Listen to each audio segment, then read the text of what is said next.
दोस्तों नमस्कार, मैं अनुराग पंडित आज की इस वीडियो में आप सभी का स्वागत करता हूं। दोस्तों आज हम बात करने वाले हैं भारत के सबसे ज़्यादा कॉन्ट्रोवर्शियल प्रोजेक्ट यानी कि धुलेरा के बारे में। दोस्तों कोई बोलता है कि धुलेरा फ्यूचर है और कोई बोलता है कि धुलेरा सिर्फ हाइप क्रिएट की जा रही है। लेकिन दोस्तों सच क्या है? तो दोस्तों इसका सच जानने के लिए सबसे पहले मैंने डिसाइड ये किया कि दूसरों की बात मानने से बेटर है कि खुद रिसर्च किया जाए और मैं चल पड़ा दोस्तों धुलेरा की ओर। दोस्तों वहाँ मैंने देखा कि गवर्नमेंट का विज़न क्या है, मास्टर प्लान को भी देखा, इंफ्रास्ट्रक्चर देखा और उसके बाद दोस्तों आज मैं जो भी आपको इन्फॉर्मेशन शेयर करूँगा वो वही करूँगा जिसका मैंने रिसर्च किया है और वो भी बहुत सिंपल लैंग्वेज के अंदर बिना ओवर हाइप के और बिना अननेसेसरी ड्रामा के। और दोस्तों वीडियो के लास्ट में हम डिस्कशन करेंगे उन पैरामीटर्स के जिनके बेसिस पर हमें किसी भी एरिया के अंदर ज़मीन खरीदनी चाहिए जहाँ पर लोग 90% से ज़्यादा लोग गड़बड़ी कर देते हैं। तो दोस्तों इसलिए वीडियो को एंड तक देखना ज़रूरी है और अगर आप इंडिया के फ्यूचर प्रोजेक्ट्स, इन्वेस्टमेंट्स और बिजनेस अपॉर्चुनिटी के फैक्ट्स को समझना और चाहते हैं तो दोस्तों हमारे चैनल को सब्सक्राइब जरूर कर लें। मैं यहाँ कोई हाइप नहीं बताता हूँ, सिर्फ और सिर्फ रिसर्च और रियल इन्फॉर्मेशन ही शेयर करता हूँ। तो दोस्तों शुरू करते हैं। दोस्तों आज की इस वीडियो के अंदर हम 3 टॉपिक्स पर डिस्कशन करेंगे। दोस्तों पहला कि धुलेरा क्या है, सरकार इसको बना क्यों रही है और तीसरा कि हम कौन हैं। उसके बाद दोस्तों सबसे पहले समझते हैं कि धुलेरा क्या है। दोस्तों अगर मैं बात करूं, ये भारत की पहली ग्रीनफील्ड प्लैन्ड स्मार्ट सिटी है। सिंपल भाषा में बोलूं दोस्तों तो ये एक खाली जगह पड़ी हुई है। सरकार ने डिसाइड किया कि स्क्रैच से हम इस पूरी की पूरी जगह को एक सिटी के अंदर तब्दील करेंगे, जहां पर दोस्तों हमें पहले से पता है कि रेसिडेंशियल जोन कहाँ आना है, कमर्शियल जोन कहाँ आना है, इंडस्ट्रियल जोन कहाँ आने हैं, कहाँ रिवर्स बनेंगे, कहाँ सोलर पार्क बनने हैं, क्या क्या चीज़ें कहाँ कहाँ होनी है हमें पहले से पता है। अब दोस्तों जब सरकार को बिल्कुल स्क्रैच से सिटी को डेवलप करना ही था तो दोस्तों सरकार ने इसको हाईटेक बनाया, सस्टेनेबल बनाया और ग्लोबली कनेक्टेड बनाया। जिस तरीके से दोस्तों दूसरी सरकारों ने जैसे दुबई, सिंगापुर, शंघाई, लंदन जैसी सिटीज़ को डेवलप किया। अब हम बात करते हैं दोस्तों धुलेरा नज़र कैसे आता है। तो इस इमेज में आप देख पा रहे होंगे। तो दोस्तों ये है धुलेरा। अगर दोस्तों मैं आपसे पूछूं कि यहाँ पर आपको धुलेरा के अंदर एक छोटा सा कोई लैंड पैच लेना है, मान के चलिए 100, 150, 200 गज का लेना है। तो दोस्तों अगर मैं आपसे पूछूं कि यहाँ पर कोई फीलिंग कनेक्ट हो पा रही है तो दोस्तों इस इमेज को देख के तो बिल्कुल फीलिंग कनेक्ट नहीं हो पा रही है। लेकिन अगर मैं बोलूँ यहाँ यहाँ आपको इस बिल्डिंग के अंदर एक स्टूडियो अपार्टमेंट लेना है तो शायद दोस्तों अब आप इस चीज़ की तरफ अट्रैक्ट हो जाएंगे। लेकिन दोस्तों यहाँ पर शुरुआत हो रही है 2 करोड़ के साथ। अब मैं आपको दोस्तों बताना चाहूँगा ये कोई धुलेरा नहीं है, ये दुबई की आज से 30-35 साल पुरानी फ़ोटो है जो आज कुछ ऐसी नज़र आती है। और दोस्तों आज के समय पे दुबई को द सिटी ऑफ गोल्ड भी बोला जाता है। अगर मैं बात करूँ दोस्तों, दुबई के अंदर आज से 30 साल पहले भी इन्वेस्टर्स थे जिन्होंने यहाँ पर इन्वेस्टमेंट किया था और आज भी लोग दुबई के अंदर इन्वेस्टमेंट कर रहे हैं। सवाल ये उठता है कि 30 साल पहले इन्वेस्टमेंट करने वाले कौन से लोग थे? तो दोस्तों वो लोग रहे होंगे जिनके पास इन्फॉर्मेशन थी कि आने वाले 20 साल, 25 साल, 30 साल में दुबई कुछ ऐसा नज़र आ सकता है। और दोस्तों हमारे पिछले 20 से 25 साल का रिटेल इन्वेस्टर्स का डेटा ये बोलता है कि जिन्होंने 20 साल पहले दुबई में इन्वेस्टमेंट किया था, आज उनका पैसा 50 गुना हो चुका है। दोस्तों यही हाल सिर्फ दुबई में नहीं, शेंजन के अंदर भी हुआ। यहाँ रिटेल इन्वेस्टर्स का पैसा 70 गुना हुआ। और दोस्तों ये तो हम विदेशों की बात कर रहे हैं। अगर मैं बात करूँ भारत की गुड़गांव सिटी, जिसको भारत का कॉरपोरेट कैपिटल भी बोला जाता है, दोस्तों यहाँ भी पिछले 20 से 25 सालों के अंदर रिटेल इन्वेस्टर्स का पैसा 30 से 35 गुना हुआ है। अब दोस्तों सवाल ये उठता है, हम बातों धुलेरा के बारे में बात कर रहे हैं तो दोस्तों मैंने यहाँ पे आपको सिर्फ कंपैरिजन दिखाया। और दोस्तों ये कहा जा रहा है कि आने वाले 10 से 15 सालों के अंदर, 20 सालों के अंदर धुलेरा और उसके आसपास की जगह के रेट आने वाले 10 से 15 सालों में 20 से 30 गुना जा सकते हैं। लेकिन दोस्तों हम बहुत प्रैक्टिकल बात करेंगे कि क्या सच में आने वाले 10 सालों में वहाँ के रेट 10 गुना हो सकते हैं, 20-25 गुना छोड़ते हैं। हम इसी चीज़ पे बात करेंगे। और दोस्तों ये डिसीजन आपको लेना है इस पीपीटी के बाद, क्या जो भी चीज़ें मैंने यहाँ पर आपको बोली क्या ये ठीक है या नहीं है। उसके बाद दोस्तों ऐसे कौन कौन से कॉमन फैक्टर्स होते हैं जो किसी भी एरिया की ज़मीन के रेट बढ़ा देते हैं। तो दोस्तों रिसर्च करने के बाद 2 चीज़ें निकल के आती हैं। पहला है एम्प्लॉयमेंट, दूसरा है कनेक्टिविटी। दोस्तों अगर मैं गुड़गांव या बेंगलोर जैसी सिटीज़ की भी बात कर लूँ तो यहाँ पर बहुत सारे लोग इसलिए गए हैं क्योंकि वहाँ पर एम्प्लॉयमेंट है। चाहे मैं दिल्ली की बात करूँ दोस्तों, दिल्ली के अंदर आज के समय पे मुश्किल से 1% की आबादी ऐसी होगी जो यहाँ की ओरिजिनल है, बाकी सब लोग बाहर से आए। क्यों आए? एम्प्लॉयमेंट की वजह से। आज के समय पे अगर गुड़गांव और बेंगलोर के अंदर आम इंसान की अफोर्डेबिलिटी से बाहर रेट चले गए तो उसका सबसे बड़ा रीज़न है वहाँ पे एम्प्लॉयमेंट अगर मैं बोलूँ दोस्तों, दूसरी चीज़ होती है कनेक्टिविटी। आज के समय में दोस्तों गुड़गांव के अंदर गाज़ियाबाद, मेरठ से भी लोग आते हैं, इवन हरियाणा से भी लोग जॉब करने के लिए आते हैं। अगर कनेक्टिविटी पॉसिबल नहीं होती तो शायद वहाँ पे नहीं आते। और दोस्तों कनेक्टिविटी और एम्प्लॉयमेंट का जो मिक्सचर होता है वो वहाँ की ज़मीन के रेट हमेशा बढ़ाता है। अब हम बात करते हैं दोस्तों सरकार इसको बना क्यों रही है। तो दोस्तों वैसे तो बहुत सारे रीज़न्स हैं, लेकिन अगर मैं सिंपल भाषा में बात करूँ वो है भारत को डेवलप बनाना। इसी उद्देश्य से धुलेरा को भारत सरकार डेवलप कर रही है। अब दोस्तों, जब भारत सरकार को इंडिया को डेवलप करने का सरकार ने मिशन देखा, तो सरकार ने ये डिसाइड किया कि भाई हम देखो पूरे इंडिया को तो एक साथ डेवलप नहीं कर सकते, तो इसको नोड वाइज डिवाइड करेंगे। तो सरकार ने दोस्तों सबसे पहले एक नोड उठाया, DMIC, यानी कि दिल्ली से लेकर मुंबई तक का एक एरिया, जिसको आज के समय पे हम दिल्ली मुंबई इंडस्ट्रियल कॉरिडोर के नाम से भी जानते हैं। ये जो आप लाल रेखा देख रहे हैं दोस्तों, यही है मुंबई एक्सप्रेसवे, और ये जो आप डॉटेड लाइन देख पा रहे होंगे इमेज के अंदर दोस्तों, इसको बोलते हैं हम DMIC, Delhi Mumbai industrial corridor. दोस्तों DMIC को बनाने वाली वही कंपनीज हैं जिन्होंने एकॉम और जैकॉब, जिन्होंने दुबई जैसी सिटीज़ को बसाया है। आगे हम बात करते हैं दोस्तों, DMIC भारत के 6 राज्यों से होते हुए गुजरता है, जिसमें उत्तर प्रदेश, हरियाणा, राजस्थान, मध्य प्रदेश, गुजरात और महाराष्ट्र शामिल हैं। अब दोस्तों DMIC या धुलेरा को बनाने के सरकार के बहुत सारे रीजंस हो सकते थे, लेकिन जिसमें सबसे 2 मेन रीजंस निकल के आए दोस्तों, वो थे ट्रांसपोर्टेशन और प्रोडक्शन। अगर मैं दोस्तों ट्रांसपोर्टेशन और प्रोडक्शन को लेकर बात करूं, तो आप ये देखिए दोस्तों, अभी जो आप PPT देख पा रहे हैं, ये मैं लैपटॉप यानी कि मैकबुक से कर रहा हूँ। अब दोस्तों मान के चलिए कि मैकबुक आपने ऑर्डर किया और ये आपके पास 15 दिन बाद पहुंचा, तो दोस्तों आप इसकी पेमेंट कब करेंगे? जाहिर सी बात है 15 दिन बाद। अब दोस्तों 15 दिन बाद आपने पेमेंट करी, लेकिन अगर मैं एज ए कंपनी बात करूं, तो इसकी डिस्प्ले मैंने शायद चाइना से मंगाई होगी, बैटरी मैंने जापान से मंगाई होगी, कीबोर्ड मैंने अमेरिका से मंगाया होगा। इन लोगों को मैं पेमेंट कब करूंगा? शायद अगले 5-7 दिन, 10 दिन बाद। सिंपल भाषा में बात करूं दोस्तों, अगर ट्रांसपोर्टेशन देरी से हुआ तो किसी भी देश की इकोनॉमी देरी से घूमेगी। तो सरकार ने बोला पहले ट्रांसपोर्टेशन को अच्छा करते हैं। दूसरी चीज़ प्रोडक्शन। आज के समय में सर दोस्तों ज़्यादातर चीज़ें हम बाहर से इंपोर्ट ही करते हैं। अगर इनका उत्पादन भारत में होने लग जाए, यानी कि मेक इन इंडिया होने लग जाए, तो भारत का पैसा भारत में ही रहेगा। इससे भारत की अर्थव्यवस्था यानी कि इकोनॉमी को नया बल मिलेगा। तो सरकार ने इन 2 उद्देश्यों के साथ DMIC और धुलेरा की नींव रखी। अब दोस्तों अगर मैं धुलेरा की एक्सटर्नल कनेक्टिविटी यानी कि देश और विदेश से कनेक्टिविटी के लिए बात करूं, तो सरकार ने यहाँ पर 4 चीज़ों पर फोकस किया। रोड, रेल, एयरपोर्ट और सीपोर्ट, यानी कि जितनी भी ट्रांसपोर्टेशन की एक्टिविटीज़ की जा सकती हैं, चारों चीज़ों पर सरकार ने फोकस किया। रोड के लिए सरकार ने क्या किया दोस्तों, दिल्ली से लेकर मुंबई तक एक एक्सप्रेसवे डेवलप किया, जो कि आज तकरीबन 70 से 75% कंप्लीट भी हो चुका है। ये 1480 किलोमीटर का एक्सप्रेसवे है, जो दिल्ली से लेकर मुंबई तक का टाइम दोस्तों जो 24 घंटे का हुआ करता था, उसको 12 घंटे में कन्वर्ट कर रहा है। मज़ेदार बात यह है दोस्तों, ये जो आप फोटोज़ देख पा रहे हैं, लाइव फोटोज़ हैं। दिल्ली से जयपुर आज इसी हाईवे के जरिए दोस्तों मात्र 2 घंटे में पहुंच जाते हैं। गुड़गांव से अलवर हम 1.5 घंटे में पहुंच जाते हैं। गुजरात वाला सेक्शन तकरीबन 100% कंप्लीट हो चुका है और शायद आपको 1-1.5 साल में 100% ऑपरेशनल में नजर आ जाए। ऑलरेडी तकरीबन 70% ऑपरेशनल भी है ये। उसके बाद दोस्तों बात करते हैं रेलवे के ऊपर। दोस्तों आपने जनरली सभी लोगों ने रेल में कभी ना कभी सफ़र किया होगा। अब दोस्तों भारत में 2 तरह की गाड़ी चलती हैं रेलगाड़ी, एक होती है पैसेंजर गाड़ी और एक होती है मालगाड़ी। अब दोस्तों अगर भारत में या सिग्नल पर मान के चलिए दोनों ट्रेन एक साथ आ जाएं, यानी कि मालगाड़ी भी और पैसेंजर गाड़ी भी, तो आपके हिसाब से पहले कौन सी जाएगी? जी हाँ दोस्तों, पहले पैसेंजर गाड़ी जाती है और सिग्नल पर मालगाड़ी खड़ी रह जाती है। आपने देखा भी होगा बहुत सारे रेलवे स्टेशन पे। अब जब दोस्तों सिग्नल पर जो मालगाड़ी खड़ी रह गई, उसमें माल किसका है? व्यापारियों का। अगर दोस्तों व्यापारी के माल लेट पहुंचेगा तो उनको नुकसान होगा और अल्टीमेटली देश की इकोनॉमी को लॉस होगा। तो सरकार ने इस प्रॉब्लम को दूर करने के लिए दोस्तों एक प्रपोजल रखा DFC का, जिसको आज के समय में हम डेडिकेटेड फ्रेट कॉरिडोर के नाम से जानते हैं। दोस्तों सरकार ने क्या किया कि जो दिल्ली से लेकर मुंबई तक ऑलरेडी पटरी बिछी हुई थी, इनके बाजू में 2 पटरी और बिछाने का निर्णय किया। अब जब सरकार को नई पटरी बिछानी ही थी दोस्तों, तो हैवी ड्यूटी ट्रैक्स बनाए और डबल कैपेसिटी के बनाए। मतलब कि दोस्तों आज के समय पे भारत में डबल डेकर ट्रेन भी चलती हैं। दोस्तों इसका फ़ायदा ये हुआ दोस्तों, आज से लगभग कुछ सालों पहले जो भारत की ट्रेन की कैपेसिटी मात्र 5-6 हज़ार टन की हुआ करती थी, वो बढ़कर 13,000 टन हो गई। जो 60-65 की स्पीड से ही चला करती थी, वो तकरीबन 100 किलोमीटर की स्पीड से चलने लग गई। इससे फ़ायदा ये हुआ दोस्तों कि भारत ने पिछले फाइनेंशियल ईयर के अंदर 2025-26 फाइनेंशियल ईयर के अंदर 1020 मिलियन टन 19 नवंबर को ब्रेक कर दिया था। और अगर मैं पूरे फाइनेंशियल ईयर की बात करूँ, तो तकरीबन 1600 मिलियन टन माल हमने पिछले साल DFC के ज़रिए ट्रांसपोर्ट किया और ये 100% ऑपरेशनल है दोस्तों आज के समय पे। मज़ेदार बात यह है दोस्तों, ये पहले सालों की तुलना में तकरीबन 60% से भी ज़्यादा है। इससे दोस्तों भारत की इकोनॉमी और भारत के ट्रांसपोर्टेशन को नई ताकत मिली। इसके बाद दोस्तों सरकार को डिसाइड करना था कि हम स्मार्ट सिटी कहाँ बनाएंगे, दिल्ली से लेकर मुंबई तक इंडस्ट्रियल कॉरिडोर के अंदर, यानी कि एयरपोर्ट और सीपोर्ट कहाँ डेवलप करें। तो दोस्तों गुजरात, दिल्ली से लेकर मुंबई तक गुजरात और महाराष्ट्र ऐसे एरिया थे, ऐसे स्टेट थे जहाँ कोस्टल बाउंड्रीज लगती थी। तो सरकार ने दोस्तों गुजरात को चूज़ किया। गुजरात को चूज़ करने के बहुत सारे रीजंस थे दोस्तों, जिसमें पहला रीज़न ये था कि भारत की GDP का 2008 से 10 के बीच में भारत की GDP का 8% से ज़्यादा कंट्रीब्यूशन गुजरात से आता था। 40% कार्गो हैंडलिंग गुजरात से होती थी, यानी कि 100 जहाज अगर भारत से बाहर जा रहे हैं तो 40 तो गुजरात से ही जाते थे। 20% टोटल एक्सपोर्ट गुजरात से होते थे और 21% फिक्स कैपिटल इन्वेस्टमेंट गुजरात से आती थी।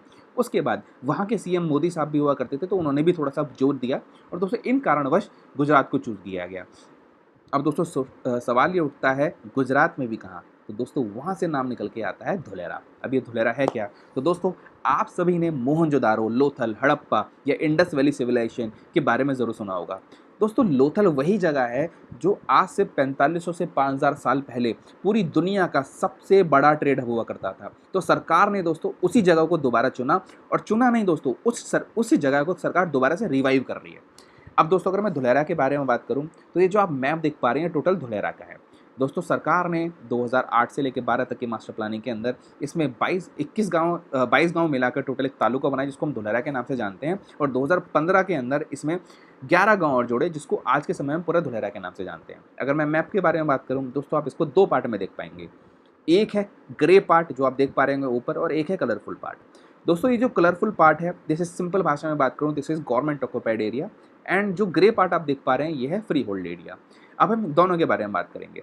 अब दोस्तों ये जो कलरफुल पार्ट है इसको हम एसआईआर जोन के नाम से भी जानते हैं। अब दोस्तों ये एसआईआर जोन है क्या, इसको सिंपल भाषा में समझते हैं। दोस्तों जब धुलेरा की नींव रखी जा रही थी तो उस समय इंडस्ट्रियलिस्ट ने ये बोला कि जो रिटेल इन्वेस्टर्स होते हैं उनकी जो इन्वेस्टमेंट की कैपेसिटी होती है वो लिमिटेड होती है, यानी कि 10 लाख, 20 लाख, 50 लाख, 1 करोड़, 2 करोड़, 5 करोड़। लेकिन जो इंडस्ट्रियलिस्ट होते हैं उनकी तो शुरुआत 5 करोड़ से होती है, 5 करोड़, 10 करोड़, 20 करोड़, 50 करोड़, 100 करोड़। तो उन्होंने बोला हमारे प्रोटेक्शन के लिए क्या, अगर कल को आपकी सरकार चली गई तो हमारी प्रोटेक्शन कौन करेगा? दूसरी सरकार आएगी, वो बोल देगी भाई इस प्रोजेक्ट को क्लोज कर दो, हमारे पैसा तो डूब जाएगा। तो दोस्तों उस समय मनमोहन सिंह जी ने 2009 में एक एक्ट प्रपोज किया जिसको हम एसआईआर एक्ट यानी कि स्पेशल इन्वेस्टमेंट रीजन एक्ट के नाम से भी जानते हैं। दोस्तों ये इंटरनेशनल लेवल का एक्ट है, ये वही एक्ट है जो दुबई और सिंगापुर जैसे सिटीज़ में भी लगा। दोस्तों ये एक्ट क्या बोलता है, ये एक्ट इंडस्ट्रीज़ को प्रोटेक्ट करने का एक्ट है, यानी कि जिन भी शर्तों पर धुलेरा के अंदर कोई भी कंपनी, कोई भी इंडस्ट्री आती है, वो शर्तें उनके लिए हमेशा लागू रहेंगी। ऐसा नहीं होगा कि दूसरी सरकार आके बोलती है काटा मारो। एग्जाम्पल के तौर पे मान के चलिए किसी सरकार ने बोला कि हम आपको 15-20 साल तक के लिए बिजली पर सब्सिडी देंगे, मान के चलिए 1 रुपये पर यूनिट, 2 रुपये पर यूनिट के हिसाब से देंगे। तो ऐसा नहीं होगा कि दूसरी सरकार आके उस पर काटा मार दे। तो दोस्तों ये इससे इंडस्ट्रीज़ को प्रोटेक्शन मिली और बाहर की विदेश की इंडस्ट्रीज़ भी धुलेरा के अंदर आना शुरू कर दी। अब दोस्तों शुरुआत में आपको याद होगा हमने बोला था कि वाई इन्वेस्ट इन धुलेरा और इट्स सराउंडिंग एरियाज, धुलेरा और उसके आसपास के एरिया में क्यों इन्वेस्टमेंट करें, क्योंकि हमने बोला था कि आने वाले 10 सालों में 10 गुना होने की संभावना है। तो अभी तक हमने इस टॉपिक पे तो बात नहीं करी, अब हम इस टॉपिक पे बात करते हैं।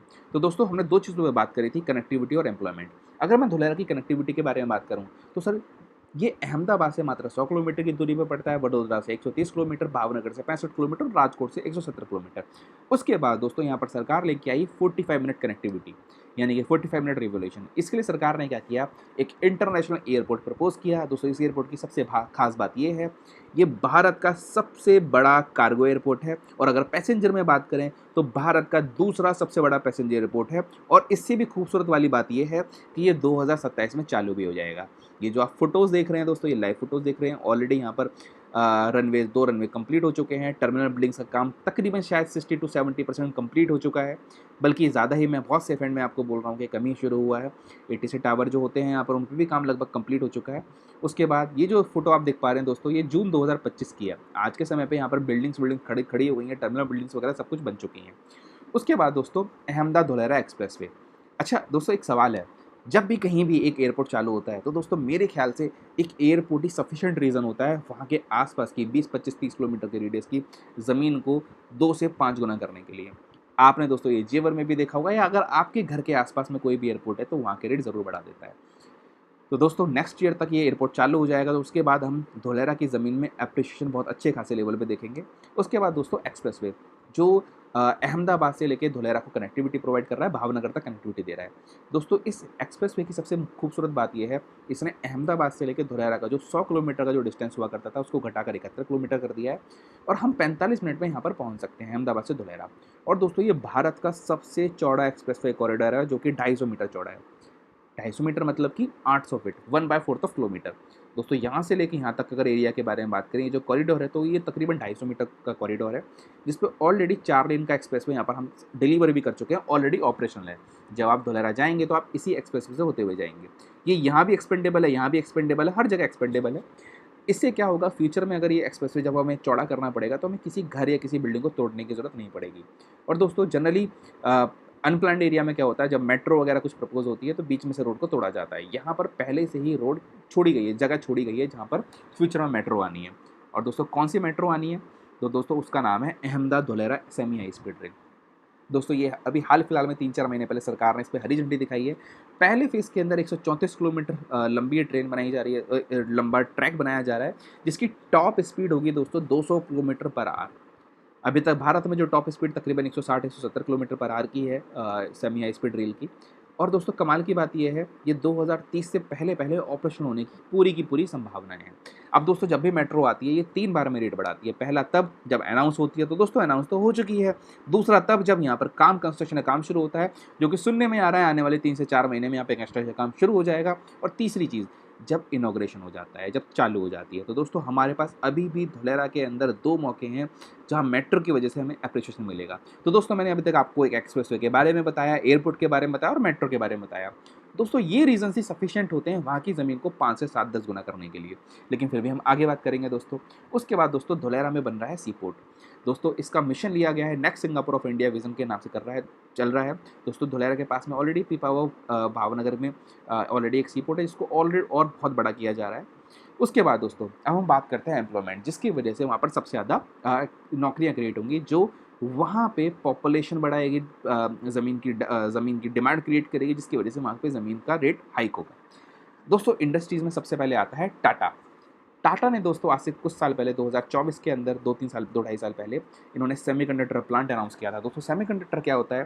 दोस्तों कोई भी आप इलेक्ट्रिकल डिवाइस यूज़ करते हो, चाहे मोबाइल फ़ोन हो गया, चाहे आप एयरपोर्ट्स की बात कर लीजिए, चाहे आप मैकबुक की बात कर लीजिए, आप लैपटॉप की बात कर लीजिए, दोस्तों इन हर एक डिवाइस के अंदर यूज़ होती है सेमीकंडक्टर। अब सवाल ये उठता है दोस्तों, ये बनाता कौन है? तो दोस्तों 3 देश की मोनोपोली है, ताइवान, चाइना और अमेरिका। आज के समय में दोस्तों अगर मैं आपको बताऊं 2021-22 का डाटा ये बोलता है कि हम हर दिन तकरीबन 300 करोड़ रुपए की चिप हर दिन हम इंपोर्ट करते हैं। इतना बड़ा मार्केट है भारत, और इसकी सप्लाई करने के लिए हम 2030 तक सर्वगुण संपन्न बन जाएंगे। और कमाल की बात यह है, ये सेमीकंडक्टर प्लांट दोस्तों 2027 तक ऑपरेशन हो जाएगा। उसके बाद दोस्तों सरकार ने या टाटा ने इसमें कितना पैसा लगाया दोस्तों? वो लगाया 91,000 करोड़। अब ये कितना बड़ा अमाउंट होता है? तो दोस्तों अगर हम सिंपल भाषा में बात करूँ, पिछले साल जो फाइनेंशियल ईयर का जो दिल्ली का बजट था दोस्तों, वो था 95,000 करोड़। यानी कि टाटा ने उतना पैसा लगाया जितना पूरी दिल्ली को चलाने में पिछले साल पैसा लगा था। इस साल थोड़ा ज़्यादा है। दोस्तों इन्होंने 7,76,000 गज की टोटल जगह एक्वायर करी, और जिसमें इन्होंने अनाउंस किया है कि हम 2030 तक तकरीबन 1,25,000 डायरेक्ट और इनडायरेक्ट नौकरियाँ यहाँ पर देंगे। 1,25,000 दोस्तों, 1,25,000 नौकरियाँ सिर्फ टाटा प्रोड्यूस करेगा। टाटा की एक कंपनी जिसका नाम है टाटा इलेक्ट्रॉनिक्स। दोस्तों ये जो जगह की मैं बात करूँ, ये कुछ ऐसी नज़र आती है। ये जो आप ब्लू बाउंड्री देख पा रहे होंगे, ये टोटल जो एरिया है 7,76,000 गज का है। ये 2024 की फोटो आप देख पा रहे हैं। इसके सामने यहाँ पर एक आर्टिफिशियल लेक भी है, इसके बारे में हम बात करेंगे। ये 2025 की फोटो आप देख पा रहे हैं दोस्तों, जब युद्ध स्तर पर यहाँ पे काम शुरू हो चुका था। उसके बाद दोस्तों ये जून 2025 की फोटो है, जब यहाँ पर कंस्ट्रक्शन चल रहा था इसके मेन गेट पर। और ये दिसंबर 2025 की फोटो है। अब जब आप धुलेरा जाएंगे दोस्तों, तो यहाँ पर आपको इससे ज़्यादा ही काम होता हुआ नजर आ जाएगा, क्योंकि दोस्तों 2027 में एट एनी कॉस्ट इसको ऑपरेशनल होना है। उसके बाद दोस्तों बात करते हैं वेदांता भी सेमीकंडक्टर एंड डिस्प्ले फैब्स के अंदर एंट्री ले चुका है। इतना ही नहीं दोस्तों, टोक्यो इलेक्ट्रॉन ने टाटा इलेक्ट्रॉनिक के साथ पार्टनरशिप करी है दोस्तों। ये R&D करके रोबोट्स एंड सॉफ्टवेयर प्रोवाइड करेगा, जो वहाँ पर चिप बनाने में हमारी मदद करेंगे, टाटा की मदद करेंगे।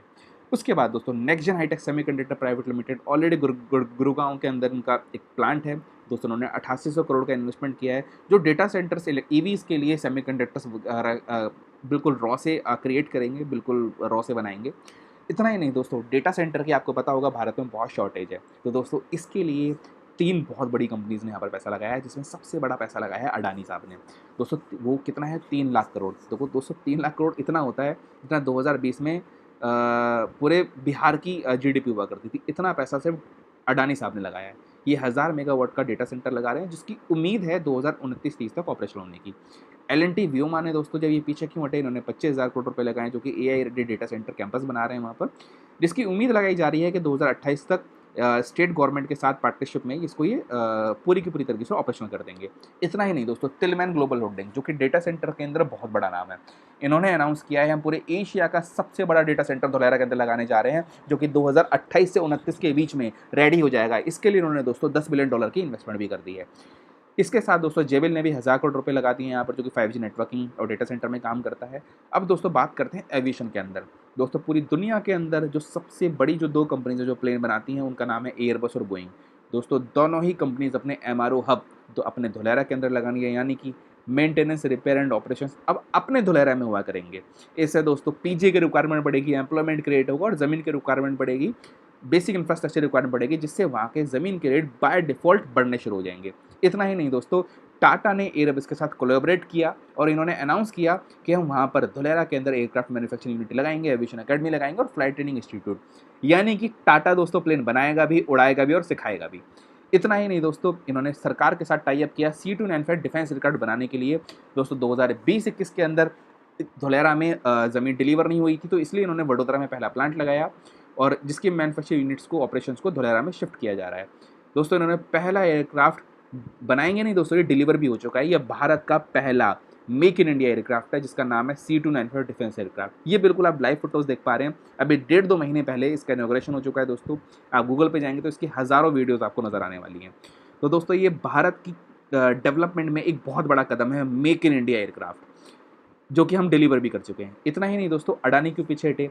अडानी ने एम्ब्रियर, जो कि जिम्बाब्वे की बहुत बड़ी कंपनी है, इन्होंने डिफेंस एंड एरोस्पेस के अंदर एंट्री ली है और इन्होंने जो 100 सीटें एयरक्राफ्ट होते हैं, जो छोटे एयरक्राफ्ट होते हैं, क्योंकि दोस्तों आपने देखा होगा भारत में छोटे छोटे डोमेस्टिक एयरपोर्ट्स बहुत सारे बन रहे हैं, तो इनके लिए छोटे एयरक्राफ्ट की जरूरत पड़ेगी। तो अडानी ने अनाउंस किया है हम आने वाले 4 से 5 सालों के अंदर 200 से ज़्यादा एयरक्राफ्ट भारत को डिलीवर करेंगे। तो दोस्तों ये भारत की क्रांति लेके आने वाले हैं एविएशन के अंदर। उसके बाद दोस्तों फादर ऑफ इंडस्ट्रीज़ यानी कि रिलायंस इंडस्ट्रीज लिमिटेड। दोस्तों आपको पिछले 4-5 महीने में ये तो समझ आ ही गया होगा कि भारत का जो फ्यूचर है या ट्रांसपोर्टेशन का जो फ्यूचर है वो पेट्रोल और डीजल के ऊपर तो डिपेंड नहीं रहेगा। तो दोस्तों रिलायंस ने सर इसके लिए तकरीबन 6 लाख करोड़ का इन्वेस्टमेंट किया है, जो कि भारत के इतिहास में अभी तक किसी प्राइवेट कंपनी द्वारा किए जाने वाला सबसे बड़ा इन्वेस्टमेंट है। दोस्तों ये हाइड्रोजन के अंदर इन्वेस्टमेंट कर रहे हैं और दोस्तों कमाल की बात ये है, पिछले 12-14 सालों से हाइड्रोजन में काम कर रहे हैं। हमें इसके बारे में खबर नहीं थी, मुझे भी अभी हाल फिलहाल में पता चला। और दोस्तों अगर मैं ईवीज़ की बात करूँ तो शिंगशन होल्डिंग ग्रुप ने ऑलरेडी 21 लाख करोड़ का इन्वेस्टमेंट यहाँ पर फाइनल कर दिया है, जो कि आने वाले 1.5-2 सालों के अंदर आपको धुलेरा के अंदर बैटरीज़ बनाना, जो इलेक्ट्रिक व्हीकल्स जो होते हैं उनकी बैटरीज़ बनाते हुए नजर आएंगे। इतना ही नहीं सर, 5 स्टार होटल्स भी यहाँ पर आ गए हैं। चाहे मैं एजियो की बात करूँ दोस्तों, ये ऑलरेडी वहाँ पर एक ABCD बिल्डिंग है जहाँ पर ये रेस्टोरेंट कोऑर्डिनेट करते हैं और एयरपोर्ट से तकरीबन 2.5-3 किलोमीटर की दूरी पे वहाँ पर ये 5 स्टार होटल भी बना रहे हैं। ऑलरेडी शायद 1.5-2 लेंटर वहाँ पे पड़े भी चुके हैं। जब आप जाएंगे तो आपको शायद ज़्यादा ही नज़र आएगा, मैं आपको मिनिमम बता के चल रहा हूँ। उसके बाद दोस्तों टाटा ने भी लीज पर मतलब किसी एक कंपनी के साथ वहाँ पे पार्टनरशिप में 5 स्टार होटल बना रही है, जो कि गुजरात का सबसे बड़ा 5 स्टार होटल होगा, वो भी 522 बेड्स का। उसके बाद दोस्तों चीरीपाल ग्रुप है, वहाँ पर सोलर पैनल बनाना इन्होंने MOU साइन किया भारत सरकार के साथ, तकरीबन 3800 करोड़ रुपए इन्होंने लगाए हैं। इसके साथ दोस्तों US based company renew power, इन्होंने 100 एकड़ की लैंड आज से 3-4 साल पहले एक्वायर करी थी और ये 2 प्लांट ऑलरेडी वहाँ पे लगा चुके हैं दोस्तों, जहाँ पर ऑलरेडी 2,500 3,000 4,000 लोग नौकरी करने आते हैं जो सोलर पैनल बनाते हैं। कुछ ऐसा नज़र आता है दोस्तों ये। अब दोस्तों इन इंडस्ट्रीज़ को गैसेस की ज़रूरत तो पड़ेगी ही पड़ेगी, तो दोस्तों वहाँ पर ऑलरेडी लिंडे आ चुका है, जिसने इंडस्ट्रियल प्लांट वहाँ पर सप्लाई लगा दिया है, जो कि नाइट्रोजन ऑक्सीजन अर्गन की सप्लाई करेगा। इतना ही नहीं दोस्तों, आईएनएक्स एयर प्रोडक्ट ऑलरेडी वहाँ पे ऑपरेशन हो चुका है। ये आप जो फोटो देख पा रहे हैं एक्चुअल फोटो है, जो ऑलरेडी जो वहाँ पर renew power plant solar plant है उसको ये गैसेस वगैरह प्रोवाइड कराता है। ऑलरेडी वहाँ पर ऑपरेशनल है, इन्होंने फर्स्ट फेज में 500 करोड़ रुपये का इन्वेस्टमेंट किया है। उसके बाद दोस्तों यहाँ पर बहुत सारी कंपनीज आने वाली हैं, जैसे कि टाटा ग्रुप, वेदांता, फॉक्सकॉन, डिक्सॉन। इसके बाद दोस्तों ABB, Siemens, L&T, NTPC, ReNew, Hero, Ather, Ola, Tata, Reliance Industries, Blue Dart, Mahindra, ITC, Hindustan Lever, UltraTech. दोस्तों इस तरीके से वहाँ पर बहुत सारी कंपनीज वहाँ पर ऑलरेडी आ रही हैं। और अगर हम आगे बात करें दोस्तों, किसी भी अगर मैं एक जगह की बात करूँ तो वहाँ पर कोई भी एक सेक्टर आता है तो वहाँ पर एक सेक्टर सफिशिएंट रहता है किसी भी एरिया के डेवलपमेंट के लिए। जैसे कि अगर हम नोएडा को उठा लें तो नोएडा में आज से 5-7 साल पहले IT सेक्टर ने वहाँ पर कदम रखा था और आज के समय पे पूरा का पूरा नोएडा IT सेक्टर की वजह से जाना जाता है। और एविएशन तो दोस्तों अब आया है। अगर मैं गुड़गांव की भी बात करूं या बेंगलोर की भी बात करूं, बेंगलोर आज के समय पे भारत का सबसे बड़ा IT हब है। अगर मैं गुड़गांव के बारे में बात करूं, वहाँ पे पहले मारुति आई थी, उसके बाद उसकी छोटी बेबी कंपनीज आने लग गई। तो दोस्तों अगर मैं रिसर्च करके आपको बताऊं तो पूरी दुनिया में 8 सेक्टर होते हैं और 8 के 8 सेक्टर ऑलरेडी धुलेरा के अंदर एंट्री ले चुके हैं। उसके बाद बात करते हैं दोस्तों, किसी भी सिटी की, कोई भी स्मार्ट सिटी जब डेवलप होती है तो उसको 2 चीज़ों में प्रॉब्लम आती है, पहला बिजली और दूसरा पानी। और दोस्तों मुझे बताते हुए अच्छा लग रहा है कि धुलेरा को किसी भी इन दोनों में से किसी भी चीज़ के लिए किसी और सिटी के ऊपर डिपेंडेंट होने की ज़रूरत नहीं पड़ेगी। क्यों दोस्तों? यहाँ पर पूरे वर्ल्ड का लार्जेस्ट सोलर पावर प्लांट बनाया जा रहा है, जिसकी कैपेसिटी होगी 4400 मेगावाट की। दोस्तों 4400 मेगावाट इतना होता है जो जितना पूरे बिहार के लिए सफिशिएंट हो, और धुलेरा है मात्र इतना सा। और दोस्तों 4400 मेगावाट सरकार ने अनाउंस किया था आज से 4-5 साल पहले, जिसमें अलग अलग कंपनीज ने टेंडर भी लिया, जिसमें सबसे पहले कंपनी आई टाटा। तो दोस्तों टाटा ने पहले फेज़ में 1000 मेगावाट का टेंडर लिया, जिसमें ये ऑलरेडी 300 मेगावाट डिलीवर भी कर चुकी है। जो आप फोटोज़ देख पा रहे हैं लाइव फोटोज़ हैं। दोस्तों 300 मेगावाट भी इतना होता है जितना पूरे गाज़ियाबाद और नोएडा जैसी सिटीज़ के लिए सफिशिएंट है। इतनी बिजली वहाँ पर ऑलरेडी उत्पन्न हो रही है, जितना धुलेरा में कंजप्शन हो सकता है उतना हो रहा है, और बाकी को दोस्तों हम सप्लाई कर रहे हैं अहमदाबाद थ्रू टोरेंट पावर। ये वहाँ पर ऑलरेडी बिल्डिंग बन चुकी है। उसके बाद दोस्तों पानी की प्रॉब्लम दूर करने के लिए दोस्तों आपने देखा होगा दोस्तों, हम जिन भी सिटीज़ में रहते हैं यहाँ कभी भी बारिश आती है तो बारिश का पानी जाता कहाँ है? लास्ट में वो नदी नालों में मिल जाता है और वेस्ट हो जाता है, उसको हम इधर उधर की नदियों में छोड़ देते हैं, बिना ट्रीटमेंट करे भी छोड़ना पड़ जाता है, जिसकी वजह से हमारी वाटर बॉडीज़ भी खराब हो जाती हैं। तो दोस्तों सरकार ने यहाँ पर क्या किया, 6 लेक अनाउंस की, 6-6 किलोमीटर लंबी, और ये पूरी की पूरी आर्टिफिशियल होंगी। दोस्तों यहाँ की रोडों के नीचे जितने भी बारिश का पानी आएगा दोस्तों, सारा का सारा टनल्स के ज़रिए इन लेक्स के अंदर जाएगा। सरकार इसको वाटर ट्रीटमेंट प्लांट के ज़रिए इंडस्ट्रीज़ को प्रोवाइड कराएगी, हाउस होल्ड में प्रोवाइड कराएगी। ऑलरेडी एक सरकार डिलीवर भी कर चुकी है और एक ऑलरेडी डिलीवर हो जाएगी बहुत जल्दी, और टोटल 2040-42 तक हम 6 की 6 लेक को डिलीवर कर देंगे। उसके बाद दोस्तों एक यहाँ पर डिसैलिनेशन प्लांट भी सरकार लगा रही है, सिंपल भाषा में बोले तो आरओ प्लांट। कमाल की बात यह है दोस्तों, ये भारत का सबसे बड़ा डिसैलिनेशन प्लांट होने वाला है, जिसकी कैपेसिटी होगी 20 करोड़ लीटर पर डे की। मंथ की बात नहीं कर रहा हूँ दोस्तों, पर डे की इसकी कैपेसिटी होगी। उसके बाद दोस्तों यहाँ पर एक वाटर ट्रीटमेंट प्लांट ऑलरेडी लग चुका है, जिसकी कैपेसिटी है 5 करोड़ लीटर पर डे। सी वेस्ट ट्रीटमेंट प्लांट लग चुका है यहाँ पर, solid waste management plant already operational है, ये टोरेंट का पावर स्टेशन ऑपरेशनल है। उसके बाद दोस्तों सोशल इंफ्रास्ट्रक्चर में बात करें, यहाँ एक एबीसीडी बिल्डिंग बन चुकी है। एबीसीडी बिल्डिंग क्या है दोस्तों, एक वहाँ का सरकारी विभाग है जो कि पूरे के पूरे धुलेरा को, वहाँ के ऑपरेशंस को देखता है। इसकी मज़ेदार बात यह है दोस्तों, सिंगल विंडो क्लियरेंस, यानी कि अगर यहाँ पर आपको कोई भी व्यापार या कोई भी चीज़ चालू करनी है तो आपको दर बदर ठोकरें खाने की ज़रूरत नहीं है। इस बिल्डिंग के अंदर आइए, सिंगल विंडो के अंदर आपके सारे के सारे डॉक्यूमेंट को वेरीफाई कर लिया जाएगा और आप बहुत जल्दी, शायद 3-4 दिन 5 दिन के अंदर अपने काम भी शुरू कर सकते हैं। इतना ही नहीं दोस्तों, अगर मैं कनेक्टिविटी के बारे में बात करूँ, ट्रैफिक कंट्रोल के बारे में बात करूँ, सारे के सारे इसी बिल्डिंग से देखे जाएंगे, क्योंकि दोस्तों धुलेरा के अंदर 10,000 से ज़्यादा सेंसर प्रपोज हैं, जिसमें 2-2,500 ऑलरेडी इम्पोज भी हो चुके हैं। उन सबकी मॉनिटरिंग दोस्तों इसी बिल्डिंग से की जाएगी। आसपास में और भी एरिया है जिसको बाद में फ्यूचर में बड़ा भी किया जा सकता है। ये कुछ आप लाइव फोटोज़ देख पा रहे हैं, अंदर से कुछ ऐसी नज़र आती है। रोड कुछ इस तरीके से वहाँ पे बन चुकी हैं। फ्यूचर में एक गुजरात ट्रेड सेंटर भी प्रपोज है, जहाँ पर दोस्तों कॉर्पोरेट ऑफिस, मॉल्स, होटल्स सब कुछ एक बिल्डिंग के अंदर आएंगे, जहाँ पर मल्टी मॉडल ट्रांसपोर्ट सिस्टम होगा, यानी कि हेलीपैड की सुविधा, मेट्रो की सुविधा, रोड की कनेक्टिविटी यहाँ पर होगी। हॉस्पिटल बनना ऑलरेडी वहाँ पे शुरू हो चुका है। फायर स्टेशन का काम तकरीबन 50% ज़्यादा कंप्लीट हो चुका है, जो कि 11 गैराज का फायर स्टेशन है। स्कूल बनना ऑलरेडी वहाँ पे शुरू हो चुका है, और गुजरात स्पेशल एजुकेशन रीजन भी वहाँ पर ऑलरेडी आ चुका है, यानी कि गुजरात यूनिवर्सिटी। दोस्तों आज के समय में भारत के बच्चे पढ़ने के लिए विदेश जाते हैं, तो हमने क्या किया, विदेशी स्तर के यूनिवर्सिटीज़ धुलेरा के अंदर बना रहे हैं, जहाँ पर बाहर के बच्चे भी पढ़ने आया करेंगे। ऑलरेडी सीबीएसई और आईबी बोर्ड वहाँ पर आ चुका है, जो कि 1000 एकड़ की लैंड को ऑलरेडी ऑक्यूपाई कर चुका है, और फ्यूचर में 5000 एकड़ तक की लैंड को ऑक्यूपाई किया जा सकता है। अब दोस्तों बात करते हैं टूरिज्म को लेके। दोस्तों अगर मैं दुबई की बात करूं या शेंजन की बात करूं, दुबई आज के समय पे दोस्तों सबसे ज़्यादा फेमस है टूरिज्म की वजह से। वहाँ इंडस्ट्रीज इतनी नहीं है, लेकिन अगर मैं शेंजन के बारे में बात करूं तो वहाँ इंडस्ट्रीज ज़्यादा है, वहाँ टूरिज्म नहीं है। धुलेरा दोस्तों कॉम्बिनेशन है हर एक चीज़ का, चाहे मैं एम्प्लॉयमेंट की बात करूं, चाहे रेसिडेंशियल की बात करूं, चाहे टूरिज्म की बात करूं।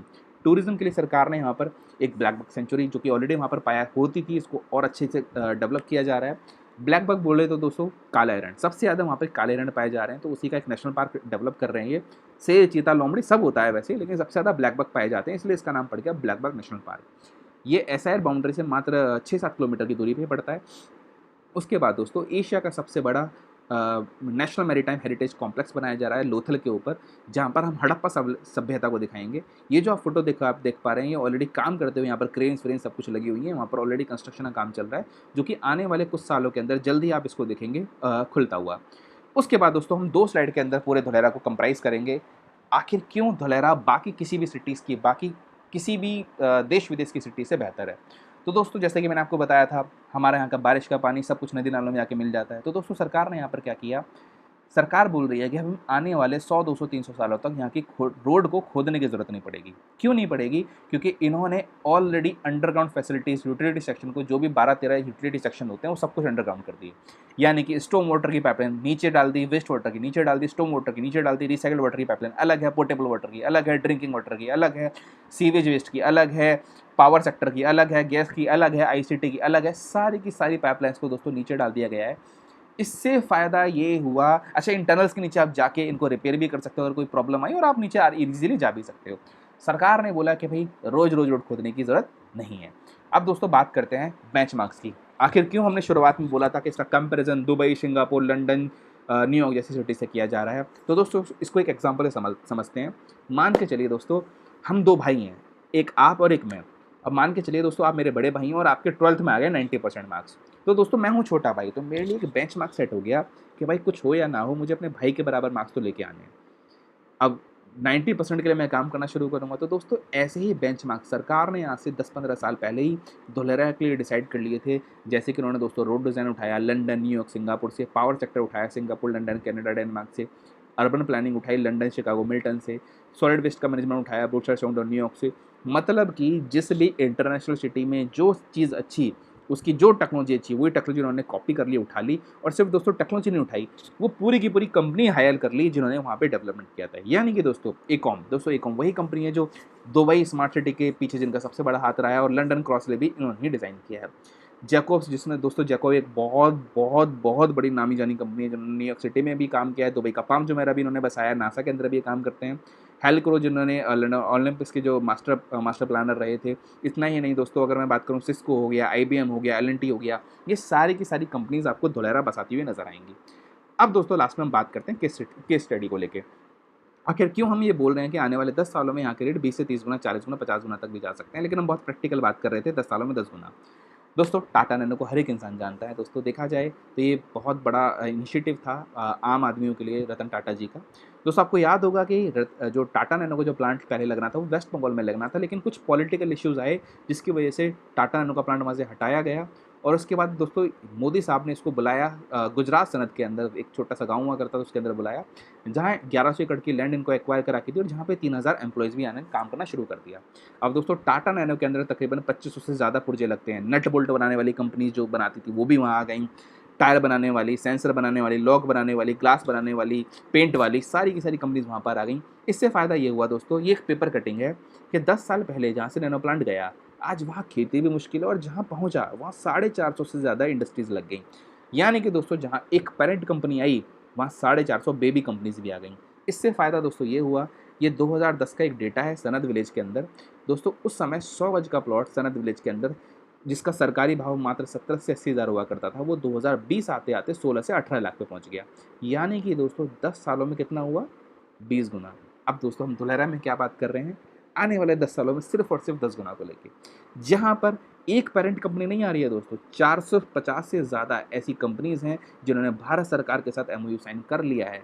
MOU बोले तो दोस्तों ऐसी कंपनी जिन्होंने 100 करोड़ से ज़्यादा का इन्वेस्टमेंट कर लिया है। आप और मैं जैसी कंपनीज खोलेंगे वो अलग हैं। तो दोस्तों ऐसी बहुत बड़ी-बड़ी कंपनीज़ आ रही हैं वहाँ पर। उसके बाद दोस्तों लास्ट में सवाल ये उठता है कि हम कौन हैं? तो दोस्तों हम हैं मेरिक इंफ्राटेक। हो सकता है आपने मेरिक इंफ्राटेक के बारे में सुना हो सकता है ना भी सुना हो। दोस्तों अगर मैं इसकी सिंपल भाषा में बात करूँ, दोस्तों जैसे आज के समय पे हम नोएडा में गॉड्स को जानते हैं, भूटानी को जानते हैं। तो दोस्तों इसी तरीके से धुलेरा के अंदर आज के समय में मेरिक इंफ्राटेक बहुत फेमस है। क्यों फेमस है दोस्तों? तो सबसे अच्छी चीज़ क्या है, हम 2012 से धुलेरा के अंदर एग्जिस्ट करते हैं, और दोस्तों हम तब से एग्जिस्ट करते हैं जब धुलेरा में धूल उड़ा करती थी। और दोस्तों ये कुछ पेपर कटिंग आप देख पा रहे हो।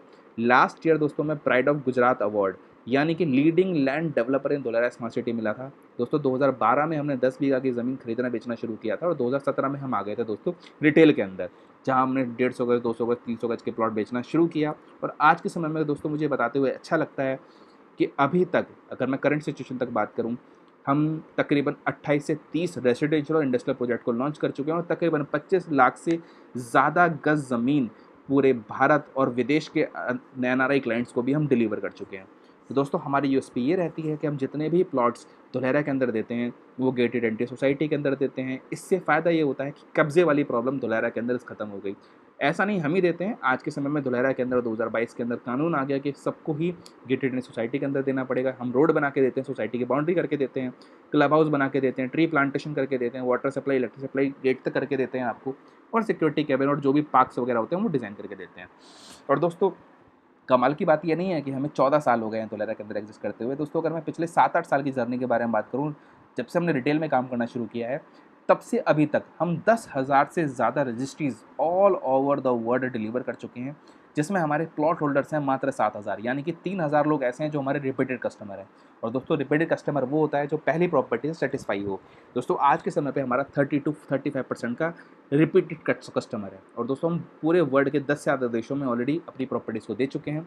दोस्तों हमारी जो भी सोसाइटीज़ आती है वो मयूर के नाम से आती है। मयूर हमारा पेटेंट है, यानी कि मयूर सिग्नेचर, मयूर स्वास्तिक, मयूर कल्प, मयूर विवाना, मयूर एसोटी, ऐसे करके हमारी सोसाइटीज़ हैं। और ख़ास बात ये है दोस्तों, हम जो भी प्रॉपर्टी आपको देते हैं वो किसान के ज़रिए नहीं देंगे दोस्तों। सबसे पहले हम उसको खुद लेते हैं, वहाँ पे एनए कराते हैं, एनओसी कराते हैं, टाइटल क्लियर कराते हैं और आपके प्लॉट का नक्शा पास कराने के बाद आपकी रजिस्ट्री कराते हैं, दाखिल खारिज कराते हैं, उसके बाद आपको डिलीवर करते हैं। ये दोस्तों हमारी यूएसपी है। और ऐसा नहीं हम आज से कर रहे हैं दोस्तों, ऐसा हम बहुत टाइम से करते आ रहे हैं। उसके बाद अगर मैं दोस्तों धुलेरा के मैप के बारे में बात करूँ, हम कहाँ-कहाँ पे प्रॉपर्टी देते हैं। जनरली कोई भी डेवलपर इन चीज़ों के बारे में डिस्कशन नहीं करता है। वो बोलता है भाई धुलेरा में हम प्रॉपर्टी दे रहे हैं। लोकेशन के बारे में दोस्तों कोई बात नहीं करता है। तो हम दोस्तों सबसे पहले मैप को समझ लेते हैं। दोस्तों ये जो रेड बाउंड्री के अंदर आप देख पा रहे होंगे दोस्तों, दिस इज एसआई रीजन जहाँ इंडस्ट्रीज़ को प्रोटेक्शन का जो एक्ट है। और दोस्तों ये जो ग्रे पार्ट आप देख पा रहे हैं ये फ्री होल्ड लैंड है। हम ज़मीन कहाँ देते हैं दोस्तों? हम दोस्तों एसआईआर जोन के अंदर भी देते हैं, हम फ्री होल्ड एरिया के अंदर भी देते हैं और हम धुलेरा के आसपास भी देते हैं। अगर मैं दोस्तों मैप समझाऊँ, ऊपर वाला जो एरिया आप देख पा रहे हैं अहमदाबाद वाला एरिया है। ये जो वटामन चौकड़ी की तरफ ही जो स्टेट हाईवे जा रहा है दोस्तों, ये 16 लेन का स्टेट हाईवे है जो कि डीएमआईसी से जाके कनेक्ट होता है। यही यहाँ की मेन रोड भी आप कह सकते हैं। ये 250 मीटर चौड़ा एक्सप्रेसवे कॉरिडोर जो अहमदाबाद और भावनगर को धुलेरा से कनेक्ट करता है। उसके बाद ये है दोस्तों इंटरनेशनल एयरपोर्ट। ये जो आप देख पा रहे हैं दोस्तों, ये है धंधुका धुलेरा स्टेट हाईवे। अब इसमें अगर मैं कलर का मतलब बताऊं तो दोस्तों ये जो स्काई ब्लू आप कलर देख पा रहे होंगे, ये प्रपोज किसके लिए है? ये है सोलर पार्क। जो मैंने आपको बताया था ना, टाटा का सोलर पार्क बना है, वो यही वाला एरिया है। इसी एरिया के अंदर दोस्तों यहाँ पर विंड मिल्स वगैरह लगेंगी। अगर मैं पर्पल और ब्लू कलर के बारे में बात करूँ तो दोस्तों ये इंडस्ट्रियल एरिया आने वाला है। जो आप पिंक कलर देख पा रहे होंगे आईटी जोन है। जो आप ग्रीन कलर देख पा रहे होंगे दोस्तों, तो यहाँ पर रिजॉर्ट्स आप बना सकते हैं। विलेज का बफर जोन है, यहाँ पर आप खेती कर सकते हैं। ये ग्रीन पैच, यहाँ पे स्टेडियम्स आ सकते हैं, यहाँ पार्क्स बना सकते हैं। ये इन चीज़ों के लिए एलोकेटेड है। जो दोस्तों आप येलो जोन देख पा रहे होंगे, डार्क येलो, दोस्तों ये हाई राइज वाला है। जो 25-30 माले की जो बिल्डिंग्स आप देखते हैं इस एरिया के अंदर बनेंगी। और जो दोस्तों आप लाइट येलो कलर देख पा रहे हैं, ये फ्यूचर में रेसिडेंशियल जोन आएगा, यहाँ पर अभी नहीं आ रहा है। अब दोस्तों एसआर जोन के अंदर हम क्या बेचते हैं दोस्तों, अगर मैं मैप आपको थोड़ा सा जूम करके दिखाऊं, एक मिनट। तो दोस्तों आप इसको देख पा रहे होंगे, ये जो एरिया आप देख पा रहे हैं दोस्तों, ये टाटा की लैंड है, ये रिन्यू पावर की लैंड है। यहाँ हमारी भी ज़मीन है दोस्तों, ये जो आप देख पा रहे हैं मयूर इंडस्ट्रियल एस्टेट, हम यहाँ पर भी ज़मीन देते हैं। उसके बाद दोस्तों अभी हम सिर्फ और सिर्फ दोस्तों एसआर जोन के अंदर सिर्फ इंडस्ट्रियल प्रॉपर्टी ही देते हैं। क्यों देते हैं दोस्तों? क्योंकि धुलेरा के अंदर सिर्फ और सिर्फ अभी हम एनए, एनओसी, टाइटल के नक्शा पास ज़मीन ही बेचना अलाउड है। हम आपको रिटेल के अंदर हम कोई भी ग्रीन पैच वाली येलो प्रॉपर्टी नहीं बेच सकते हैं। और अगर कोई बेच रहा है दोस्तों तो वो गलत कर रहा है आपके साथ। अब दोस्तों ऐसा क्यों मैं आपको बोल रहा हूँ? अब मान के चलिए दोस्तों, टाटा ने तकरीबन 8.25 लाख गज की जगह ले रखी है। मान के चलिए दोस्तों, इनको 1 साल बाद 2 लाख गज की जगह और ज़रूरत पड़ेगी, तो ये कहाँ लेगा दोस्तों? ऐसा तो है नहीं कोई ये कहीं इधर-उधर अपने 5 किलोमीटर दूर ज़मीन एक्वायर करेगा, नहीं करेगा। इसको लेना पड़ेगा आस-पास के इसी एरिया के अंदर। तो ये इस एरिया को लेगा, इसका लैंड यूज़ चेंज कराएगा, इंडस्ट्रियल में कन्वर्ट कराएगा और यहाँ पर अपना प्लांट डाल देगा। तो सरकार ये बोल रही है आप येलो वाला एरिया बल्क लैंड तो खरीद सकते हैं। मतलब कि अगर आपका बजट है 3 CR, 4 CR, 5 CR, तो आप खरीद लीजिए, बड़े 10,000 गज, 20,000 गज ले लीजिए आप, कोई दिक्कत वाली बात नहीं। लेकिन यहाँ पर कंस्ट्रक्शन अलाउड नहीं होगा। उसके बाद दोस्तों बहुत सारे लोग आज के समय पे मेरे पास भी कुछ कॉल्स आती हैं जिसमें लोग बाग बोलते हैं कि भाई एसआर जोन के अंदर आप ज़मीन दिलवा दो। तो दोस्तों एसआर जोन के अंदर सिर्फ और सिर्फ आपको इंडस्ट्रियल ज़मीन दिलवा सकते हैं। बहुत सारे लोग दोस्तों आज के समय पे मैं आपको बल्क लैंड भी दिलवा सकता हूँ। अगर आपका बजट सीआर्स के अंदर है तो आप एसआर जोन के अंदर भी ले सकते हैं। या अगर ग्रीन पैच के अंदर चाहिए तो दोस्तों ग्रीन पैच में लेने का कोई फ़ायदा नहीं है। यहाँ पर दोस्तों बहुत सारे डेवलपर फ्रॉड कर रहे हैं, गलत काम कर रहे हैं। ये बोलते हैं मल्टीपर्पज़ लैंड बोल के आपको ये बेच रहे हैं, 1000 गज ले लो, 1500 गज ले लो। कहाँ दे रहे हैं? हम सोडी के इस एरिया में दे देंगे, हम शेर के इस एरिया में दे देंगे, हम गोरासू के इस एरिया के अंदर दे देंगे। अब हम दोस्तों रेसिडेंशियल में ज़मीन कहाँ देते हैं? दोस्तों हम देते हैं फ्री होल्ड एरिया के अंदर। ये जो फ्री होल्ड एरिया आप देख पा रहे हैं, यहाँ पर जो भी आप येलो प्रोजेक्ट आप देख पा रहे हैं, ये हमारे वो प्रोजेक्ट हैं जिनको हम डिलीवर कर चुके हैं, ऑलरेडी बिक चुके हैं। हम धुलेरा के अंदर भी दे रहे हैं और धुलेरा के आसपास भी दे रहे हैं। अगर मैं सिंपल भाषा में बात करूँ तो दोस्तों हमारी प्रॉपर्टीज़ धुलेरा इंटरनेशनल एयरपोर्ट से 5 किलोमीटर से लेकर 20 किलोमीटर के अंदर अंदर हैं।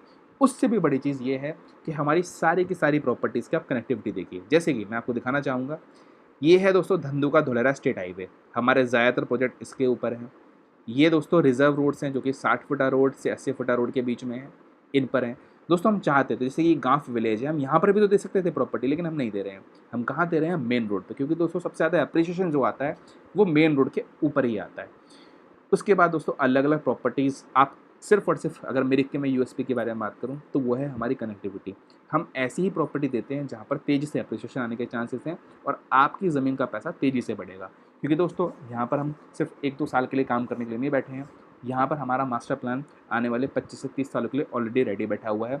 आज के समय में हम सिर्फ़ डेवलपर की तरह काम कर रहे हैं। उसके बाद हम बिल्डर की तरह भी आ चुके हैं। मतलब कि अगर किसी को अपना घर धुलेरा के अंदर बनवाना है तो उसका भी हम कोटेशन आपको दे सकते हैं। नेक्स्ट ईयर से वो भी मिलना शुरू हो जाएगा और उसके बाद दोस्तों आने वाले 1 डेढ़ साल 2 सालों के अंदर हम एज़ ए ब्रोकर, यानी कि अगर आपने हमसे कोई प्रॉपर्टी ली है तो हम उसको सेल करने के लिए भी आने वाले समय में आपकी हेल्प कर सकते हैं।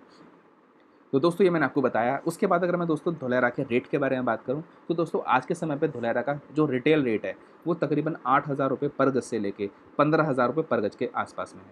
अब मैं आपको बताना चाहूँगा दोस्तों, अगर आपको धोलेरा में प्रॉपर्टी लेनी है तो इसी वाले एरिया में ही प्रॉपर्टी लीजिए। नीचे भावनगर वाले एरिया में प्रॉपर्टी मत लीजिए। क्यों? क्योंकि दोस्तों जो डेवलपमेंट आ रहा है वो इसी ज़ोन के अंदर पहला आ रहा है। ये TP1 ज़ोन है, ये TP2 ज़ोन है, ये इंटरनेशनल एयरपोर्ट है, यहीं पर सबसे पहले अर्बनाइज़ेशन आ रहा है। बहुत सारे डेवलपर गलत कर रहे हैं, वो यहाँ पर ज़मीन बेच रहे हैं। मैं ये नहीं बोल रहा यहाँ एप्रिसिएशन नहीं आएगा, यहाँ भी आएगा, लेकिन आप यहाँ से हमेशा 5 से 10 साल लेट ही रहेंगे। बाकी दोस्तों अगर आपको धोलेरा के अंदर प्रॉपर्टी लेनी है तो जिन्होंने भी आपको ये वीडियो दी है, आप उनसे कॉन्टैक्ट कर सकते हैं। नहीं तो दोस्तों डिस्क्रिप्शन में हमारा नंबर दिया गया है 9990861123, यानी कि 9990861123 पर आप हमें कॉन्टैक्ट कर सकते हैं। With these word, thank you so much.